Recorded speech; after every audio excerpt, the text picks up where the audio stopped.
আজ 1 সেপ্টেম্বর 1978 সালের আজকের এই দিনে শহীদ প্রেসিডেন্ট জিয়াউর রহমানের হাত ধরে বাংলাদেশ জাতীয়তাবাদী দল গঠিত হয়েছিল। আমরা জাতীয় নাগরিক পার্টি এনসিপির পক্ষ থেকে তাদের অফিসে এসে আমরা আজকে তাদেরকে ফুলেল শুভেচ্ছা জানিয়েছি। আমরা তাদের দলের উত্তরোত্তর সমৃদ্ধি কামনা করি এবং আমরা বিশ্বাস করি যে বাংলাদেশের এই জাতীয়তাবাদকে ধারণ করে তারা আগামীর বাংলাদেশে দেশ এবং জনগণের স্বার্থকে প্রাধান্য দিয়ে সর্বাগ্রে রেখে তারা কাজ করে যাবেন। আমরা মনে করি যে বাংলাদেশে বিগত সময়ে শেখ হাসিনা শুধুমাত্র বাংলাদেশের গণতন্ত্র নষ্ট করেনি, গণতান্ত্রিক যে কালচারগুলো, যে রাজনৈতিক দলগুলোর মধ্যে যে সৌহার্দ্যপূর্ণ সম্পর্ক হতে পারে, এ সকল কালচারকে শেষ করে দিয়ে গিয়েছে।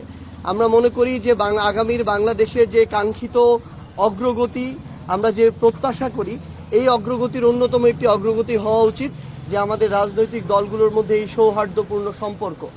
আমার যে কোনো একটি রাজনৈতিক দলের যে কোনো একটি বিষয়ে আমার দ্বিমত থাকতে পারে, আমি তার পক্ষে বিপক্ষে আমার কঠোর সমালোচনাও থাকতে পারে, কিন্তু রাজনৈতিক দলগুলোর মধ্যকার এই পারস্পরিক সৌহার্দ্যপূর্ণ সম্পর্ক ছাড়া আগামীর বাংলাদেশে আমরা যে গণতান্ত্রিক উত্তরণের কথা বলি, আমরা যে সংস্কারের মধ্য দিয়ে কাঙ্ক্ষিত বাংলাদেশের কথা বলি, সেটি আসলে সম্ভব নয়। তো সেটিকে সামনে রেখে আমরা মনে করি যে এই উদ্যোগটা শুধু কথায় নয় বরং কাজে আমাদেরই নিতে হবে।